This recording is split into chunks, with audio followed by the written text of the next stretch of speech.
এইটা থেকে জামাত থেকে হেফাজতকে আলাদা করার জন্য সম্ভবত আমি বলছি আওয়ামী লীগ একটু ভিন্ন পলিসি নিয়েছে। অর্থাৎ জামাতকে আলাদা করার জন্য তারা হেফাজতকে ইসলামের যেটাকে বলা হয় দেশপ্রেমিক শাখা হিসেবে গড়ে তোলা যায় কিনা। ইসলামের দেশপ্রেমিক শাখা আছে, কারণ 1857 বিদ্রোহে যারা অংশগ্রহণ করেছিলেন তারা কিন্তু ব্রিটিশের সাথে নত হয় না। তাদের এই কওমি শিক্ষার অর্থই হচ্ছে জাতীয় শিক্ষা।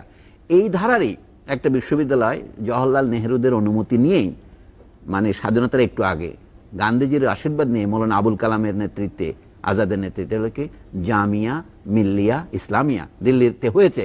এটাও একটা স্বীকৃত ইউজিসি বিশ্ববিদ্যালয়। এখন বলি অধ্যাপক তারেক শামসুর রহমানের যে সংশয়, এদের দাওরায়ে হাদিস যে ডিগ্রি কত বছর পড়ার পর এটা পাওয়া হয়। আমি বলছি এখানে আমি মনে করি, আমি সবিনয়ে বলবো, আমাদের একটা ইংরেজি শিক্ষার প্রতি পক্ষপাত আছে, যেটাকে আমরা বারবার একটি শব্দে বলি, ইংরেজি শিক্ষা বলি না, আধুনিক শিক্ষা বলি। আধুনিক শিক্ষা মাত্রই ইংরেজি শিক্ষা, এটা হয়েছে আমাদের এখানে। কিন্তু অন্য মিডিয়ামে পড়লে বাংলায় কি আধুনিক শিক্ষা হতে পারে? উত্তরে বলবো হ্যাঁ, অনুবাদের মাধ্যমে। এখন আমি মাদ্রাসা শিক্ষক অনেকে জিজ্ঞেস করেছি যে আপনারা কোন মিডিয়ামে বক্তৃতা দেন? বলে আমরা আরবিতে বক্তৃতা দিই। তো আপনার আরবিতে বক্তৃতা দিলে কেমন করে? বলে কোরআন হাদিস যে আরবিতে, তো সেটা আপনি অনুবাদ করে বোঝান কোন ভাষায়? বলে উর্দুতে বোঝাই, কেউ কেউ বাংলাতেও বোঝায়।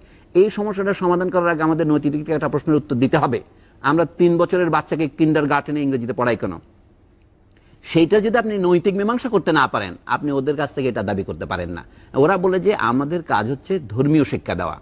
আমরা আগে কিন্তু এই মাদ্রাসাগুলিতে তিব্বিয়া বা চিকিৎসা শাস্ত্র শিক্ষা দেওয়া হতো, সেখানে ইঞ্জিনিয়ারিং শিক্ষা দেওয়া হতো।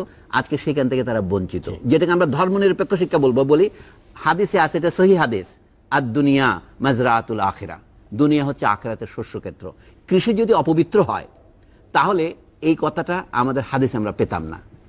দুনিয়া হচ্ছে আখিরাতের শস্যক্ষেত্র, মাজরা। তা আমি বলি তাহলে অনেকে পহেলা বৈশাখ উদযাপন করা উচিত কিনা অনুচিত, এই প্রশ্ন তোলে। ইসলামের দিক থেকে এই প্রশ্ন তোলা যেতে পারে না, কারণ এটা কৃষি সভ্যতার সাথে যুক্ত। কৃষি তো ইসলামের অননুমোদিত কোনো পেশা নয়। কাজে কৃষিকে যদি করে, আমি বলি এই যে মাদ্রাসা শিক্ষার যে দুর্বলতা, সেটা আমরা স্বীকার করবো। এটা অনাধুনিকতার নয়, এটা হচ্ছে তারা উপনিবেশবাদকে প্রত্যাখ্যান করতে গিয়ে তারা শুধু উপনিবেশবাদ থেকে বিচ্ছিন্ন হয় নাই, তারা আমাদের যেটাকে সিভিল সোসাইটি বলি তা থেকেও বিচ্ছিন্ন হয়েছেন। তাদেরকে ফিরিয়ে আনা আমাদের দায়িত্ব, কিন্তু কোন পথে ফিরিয়ে আনবেন? আমাকে নিজেকে তো সঠিক পথে থাকতে হবে।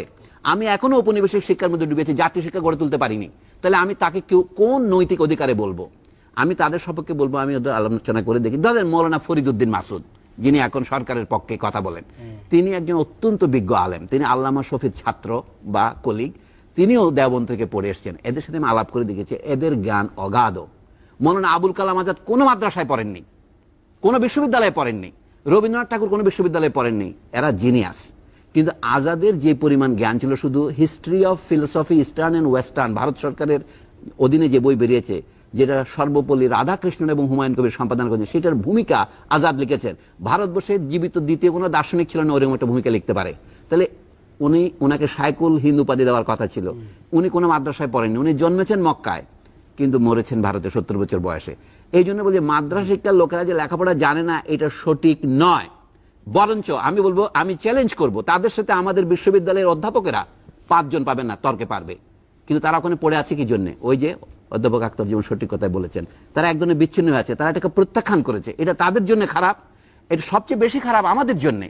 ওই মনীষা থেকে আমরা বঞ্চিত হয়েছি। জি, এ নিয়ে আমরা আরো কথা বলবো। প্রিয় দর্শক, আমাদের সঙ্গে থাকুন। তর্কাতর্কিতে ছোট্ট বিরতি। আপনি সঠিক কথা বলেছেন যে পশ্চিমবঙ্গেও মাদ্রাসা সংস্কার হয়েছে, সেখানে হিন্দু ছেলেরাও পড়তে পারে। এখানে আমাদের একটা কথা স্বীকার করতে হবে, অকপটে আমাদের একটা অভিন্ন শিক্ষা ব্যবস্থা দরকার, এটাই আমাদের লক্ষ্য। কিন্তু আজকে তারেক শামসুর রহমান সাহেব যেভাবে বললেন যে এটা সংবিধানের বিরোধী হচ্ছে কিনা, আমরা যে এ লেভেল ও লেভেলকে স্বীকৃতি দিচ্ছি, এটা সংবিধানের বিরোধী হচ্ছে না কেন? কারণ এটা আন্তর্জাতিক সিলেবাস। কিন্তু আমরা খেয়াল করছি না এই মাদ্রাসার সিলেবাসটাও আন্তর্জাতিক, এটা ভিন্ন ভূ আন্তর্জাতিক, এটা ভারতীয়, এটা সৌদি আরবীয় এবং অন্য। তারা মদিনার বিশ্ববিদ্যালয়কে অনুসরণ করে এবং তারা দেওবন্দকে করে। আসল কথা হচ্ছে বিষয়টা কি, যেটা ধর্ম শিক্ষা। কিন্তু যখন সৌদি আরবের বিশ্ববিদ্যালয় এখন মেডিকেল শিক্ষা হচ্ছে, সেখানেও ইঞ্জিনিয়ারিং শিক্ষা হচ্ছে, তারা সেটা করছে না। এই জন্য তারা বলছে তারা একটা ফ্যাকাল্টি। এটা কি? এটা faculty of theology, faculty of religious studies ধরেন, কল্পনা করলেন। তো সেইটাতে আপনি বিশ্ববিদ্যালয়ে যদি ধর্মতত্ত্বে আরবিতে এমএ দিতে পারেন, আমরা অনেকে দেখেছি, সেখানে তাদেরকে দেবো না কেন?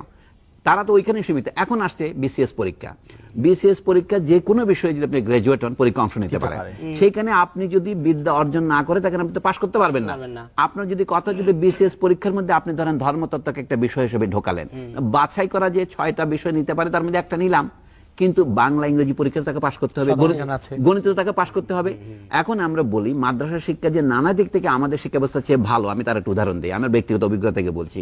আমার সৌভাগ্য হয় না মাদ্রাসায় পড়ার, কিন্তু মাদ্রাসায় যারা পড়েছে তাদের সাথে আমি আলাপ করেছি। যেমন ধরেন লজিক বলে একটা শাস্ত্র আছে, আমরা কোনো লজিক না পড়ে বিয়ে পাশ করতে পারি। ইন্টারমিডিয়েটে এসে একটা লজিক শাস্ত্র আমরা পড়ি, অপশনাল, নাহলে না নেই। আমি নিজে নিয়েছিলাম, তাতে ডিডাকটিভ ইন্ডাকটিভ আছে। আরবিতে এটাকে বলে মন্তেক। তারা যেটাকে নাতক মানে হচ্ছে লজিক, এই জন্য কথা বলাটাকে লজিক বলে। মানুষ যখন আল ইনসানু হাইওয়ানু নাতিকুন বলেন, মানুষ যুক্তিশীল প্রাণী, মানুষ রেশনাল অ্যানিমালের অনুবাদ হচ্ছে এটা। এটা কার বক্তব্য? এরিস্টটলের বক্তব্য। আমাদের মাদ্রাসায় এখনো প্ল্যাটো পড়ানো হয় আফলাতুন নামে, এখানে পড়ানো হয় এরিস্টটল আরস্তু নামে, আরো পরে আসে নিউ প্লাটনিকদেরকেও পড়ায়, কিন্তু তারা আসে হেগেল মার্কস পর্যন্ত আর পড়ায় না। আমি তাদেরকে বলে যে কি ইউরোপীয় দর্শনীতে আপনারা পড়েছেন, তথাকথিত ইসলামী দর্শন বলে যেটা আছে এটা গ্রিক দর্শন ছাড়া আর কিছুই নয়। তাতে আল কিন্দি নবম শতাব্দীতে, অর্থাৎ ইসলাম প্রচারের 200 বছর পরে প্রথম আরবদের দার্শনিক হচ্ছে আল কিন্দি, আবু ইউসুফ আল কিন্দি। তারপরে একটু পরে আসে ইবনে সিনা, যেটা আবি সিনা বলে, এবং ইবনে রুশদ। এরা হচ্ছে মুতাজিলা ফিলোসফারদের পরবর্তী। এরা যে দর্শনটা প্রচার করেছে সেটাই ইউরোপে গেছে, সেটাই আমরা ধুয়ে পড়ছি। আমাদের বিশ্ববিদ্যালয়ে কি ফিলোসফি পড়া বাধ্যতামূলক?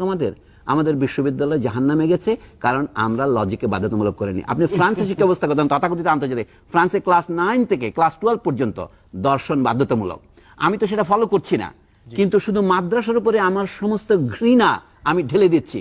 আমি হচ্ছে ঘৃণার রাজনীতি থেকে আমাদের বাইরে আসতে হবে, শেষ করতে হবে। অনেক মাদ্রাসাকে ধন্যবাদ। সংস্কার করতে হবে, কিন্তু